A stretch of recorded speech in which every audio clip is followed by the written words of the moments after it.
বোনেরা, আসসালামু আলাইকুম ওয়া রাহমাতুল্লাহি ওয়া বারাকাতুহু। আমার জানা মতে গ্রামের সিদ্ধান্তের বাইরে আমি কোনোদিন যাইনি। আমি গ্রামের গণমানুষের পক্ষে ছিলাম, গ্রামের বৃহৎ অংশের পক্ষে ছিলাম, গ্রামের পক্ষে ছিলাম। গ্রামের পক্ষে কাজ করার জন্য আমি সদা সর্বদা আমি চেষ্টা করেছি।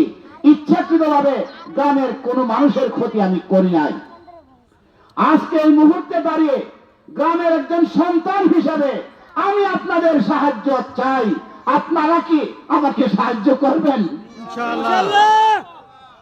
আপনাদের সাহায্য চাই, আপনাদের দোয়া চাই, আপনাদের পরামর্শ চাই। আপনারা যদি পরামর্শ দেন, আপনারা যদি দোয়া করেন, আপনারা যদি আমাকে সহযোগিতা করেন, ইনশাআল্লাহ আল্লাহর উপর ভরসা করে বলতে পারি আমরা বিজয় লাভ করব ইনশাআল্লাহ। আল্লাহ পাক আমাদেরকে তৌফিক দান করুন। এখন থেকে ধারাবাহিকভাবে আমাদের নির্বাচনী কর্মকাণ্ড আমাদের 13টা ইউনিয়নের এই 79টা গ্রামে আমাদের তৎপরতা অব্যাহত থাকবে। আমি শহীদুল্লাহ নই, জেঠা গ্রামের সন্তান হিসেবে বলছি, আমি শহীদুল্লাহ যেমন আমার উপর যে দায়িত্ব, আপনার উপর সেই দায়িত্ব।